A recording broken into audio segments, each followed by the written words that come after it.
तब भगवान श्री कृष्ण कहते हैं, महाराज पूर्व काल में मध्य देश के वृषस्थल नामक स्थान में महाराज दिलीप की कलिंगभद्रा नाम की एक सर्वगुण संपन्ना महारानी थी।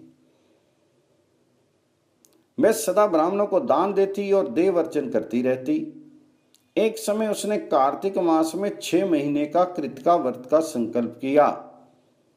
वह प्रत्येक पारणा में नित्य पूजन, दान, ब्राह्मण भोजन, हवन आदि में तत्पर रहती। एक बार व्रत में जब किंचित काल अवशेष था, तब वे रात्रि में अपने पति के साथ विश्राम कर रही थी। उसी समय अचानक एक भयंकर सर्प ने उसे डस लिया। फलस्वरूप उसके प्राण निकल गए और वह जन्मांतर में बकरी बनी, परंतु व्रत के प्रभाव से उसे अपने पूर्व जन्म की स्मृति बनी हुई थी। उसने अपना कृतिका व्रत फिर ग्रहण किया। वे अपने यूथ से अलग होकर उपवास करने लगी। एक बार कार्तिक मास में किसी दूसरे के खेत में जब वह चर रही थी, तब उस खेत का स्वामी उसे पकड़कर अपने घर ले आया। जाति समर अत्रि ऋषि ने उस बकरी को देखा और वह जान लिया कि ये रानी कलिंगभद्रा है। दया करके उन्होंने उसे बंधन से मुक्त करा दिया। वहां से छूटकर उसने बेर के पत्ते खाकर शीतल जल पिया और कृतिका व्रत का पारण किया।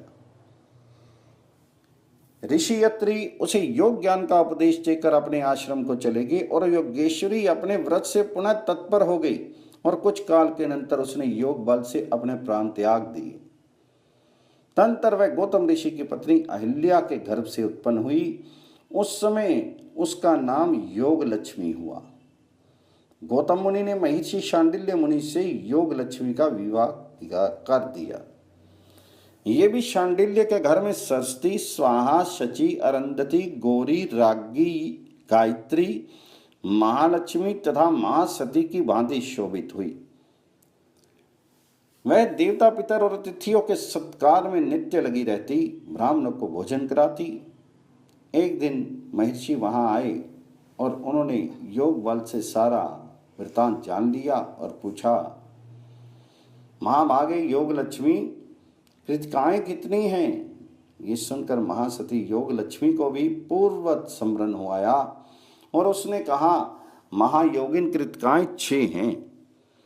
ये सुनकर दयालु अत्रि मुनि ने पुनः उसे मंत्र और कृतिका व्रत का उपदेश दिया, जिसके करने से उसने चिरकाल तक संसार का सुख भोग कर मोक्ष प्राप्त कर लिया।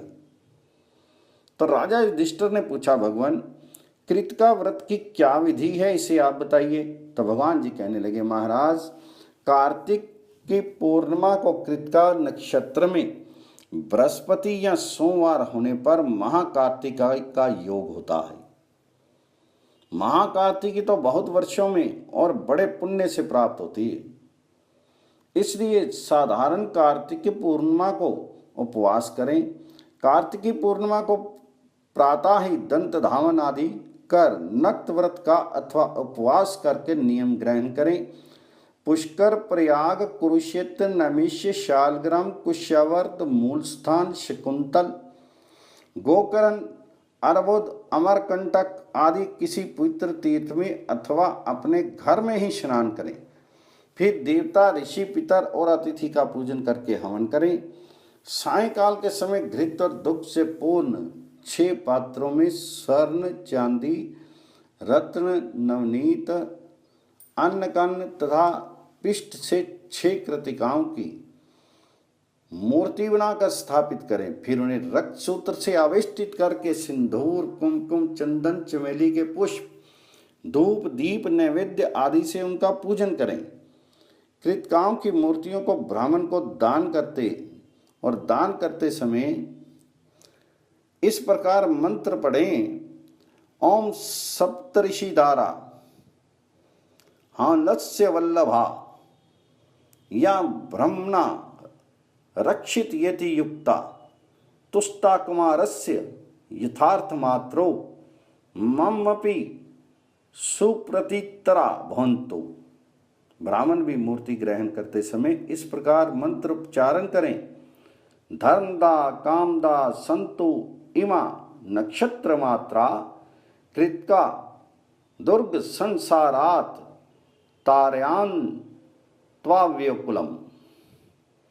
तंत्र ब्राह्मण सब सामग्री लेकर घर जाए और 6 कदम तक यजमान उसके पीछे चले। इस प्रकार जो पुरुष कृत का व्रत करता है वह सूर्य के समान प्रकाशमान विमान में बैठकर नक्षत्र लोक में जाता है। जो स्त्री इस व्रत को करती है वह भी अपने पति सहित नक्षत्र लोक में जाकर बहुत काल तक दिव्य भोगों का उपभोग करती है।